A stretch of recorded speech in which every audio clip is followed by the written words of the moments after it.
G'day and hello there. I'm Aussie Robbo and this week I'm flying solo. I'm back at the Mound where we were about 5 months ago to check out how it's progressed, how it has come along, how it has embedded itself and grown into London. Let's see what progress it has made.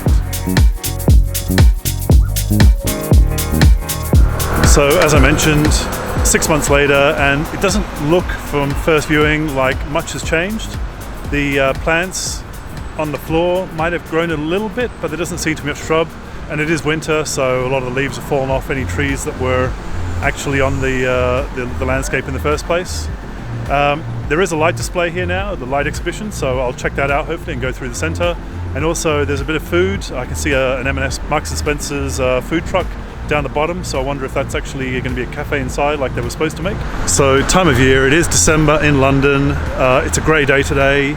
I haven't actually seen any sign of the sun at all since I've been up this morning. It's like the daytime hasn't want to started, but the nighttime didn't want to finish. It's kind of a mixture of both without actually being one or the other. It's a very strange time. It's about 3:45 in the afternoon, so it's supposed to be sunset very shortly. So I don't know what the sunset's going to look like on a day like today, but I guess we'll check it out.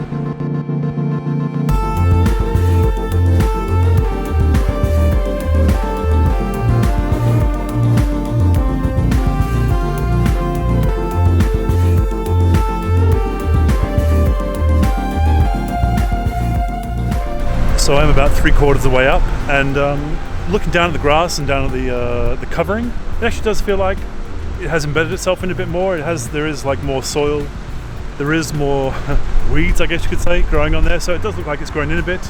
There are one or two, couple decent sized trees, but most of them, like I say, have lost a lot of their leaves. But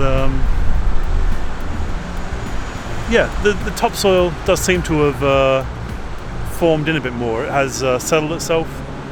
Whether or not it's going to stay like that for a while or whether it's going to be moved on soon, it'll be interesting to see.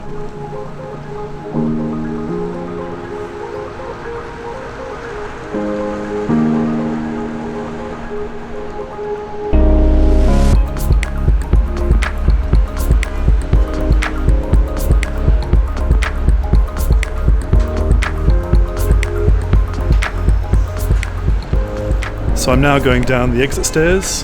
Previously this wasn't open when we came last time, so the only way you could leave was by the original stairs that you came up on. But now the stairs through the centre of the mound are open and working. So I'm going right down through the central structure of the mound. It's quite interesting to look at the construction, how it is. It's quite empty, there's not a lot on top. But it is quite a maze of steel poles everywhere, all constructed together to keep it in one piece and keep it supported up there. It's interesting them going down to an art installation when actually the whole structure inside looks like a mathematical piece of art that's kind of been put together and changes as you walk around the structure.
So I've just finished on top of the mound and inside the mound, and I just thought I'd give you my final thoughts.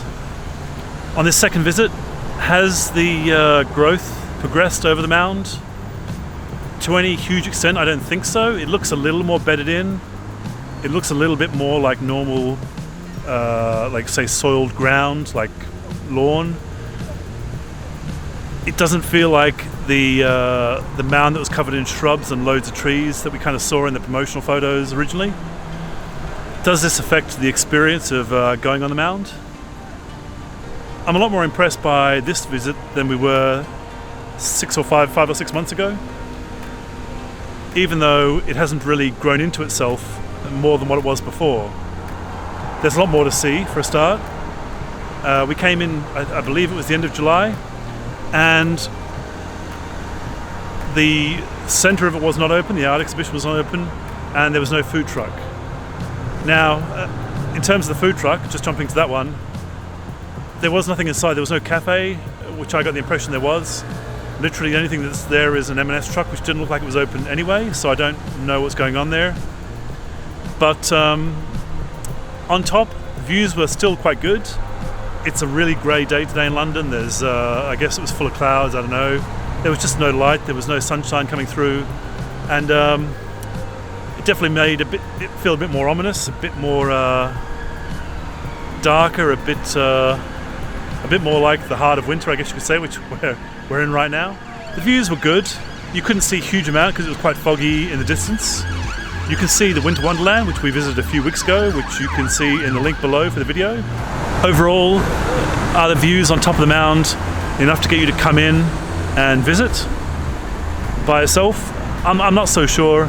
On a nice day when you've got a good sunny day and you can see everywhere around, possibly, yeah. On a grey day or at night, is it worth the view? It's not too bad. The thing that surprised me is this is still free.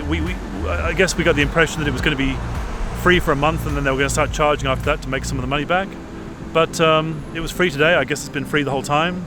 The time slot that I got was pretty easy to get. I literally just went on the internet and booked 2 hours before I came, and there was no problem getting that slot.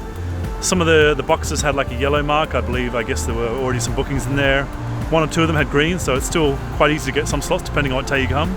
This is a Friday afternoon, the last Friday before Christmas. But for me, the whole thing really opened up when you go down into the mound.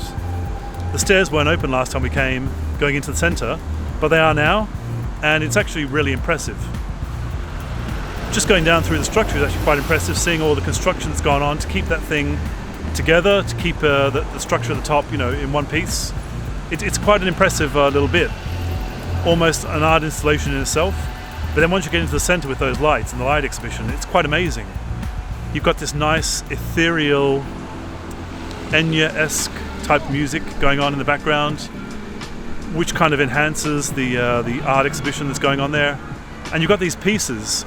I thought there were only going to be 2 or so, and the first 2 are quite impressive actually. When you walk around them, when you walk up to them, they're always changing no matter what angle you're going at, or And then as you walk through it, you see there's another room with another set of boxes as an exhibition.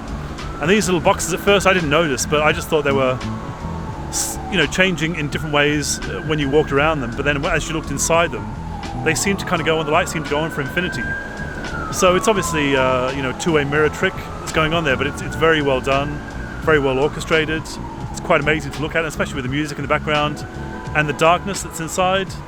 It's actually very impressive. It's a fantastic art exhibition. And then you go into the final room. It's got this egg-like shape light. Almost, if anyone's seen the Dark Crystal from back in the 80s, it's like the Dark Crystal, but in an art exhibition form. And that's quite impressive too. And then this little box at the side, which is like a little portal into some sort of time warp going into space. I don't know what it is. But yeah, overall, for me, the art exhibition downstairs was even possibly more impressive than what was going on as you climb those stairs and go up into the mound. So 6 months later, am I coming back? Am I more impressed than I was before? Definitely. It's definitely a lot better as a whole exhibition with the art exhibition underneath, as well as that view on top. The fact that it's still free, you're not paying for it, it's even a lot better. I would definitely say come along and visit this if you can before it finishes. I'll double check when I get home to see what dates the whole thing finishes, but I believe it finishes at the end of this month. They might extend it. If they do, I would definitely make an effort if you live in London to kind of come along and have a look. It's free, like I say, you're not paying anything, so definitely check it out. If you've watched this vlog, thanks for watching, really appreciate it. Hopefully you're subscribing to watch more videos coming in the future. Don't forget to give us a like, and follow us on Instagram and Twitter. Instagram is Aussie Robbo and the English Gent, and Twitter is Robbo and Gent. Thanks for watching. See you next time.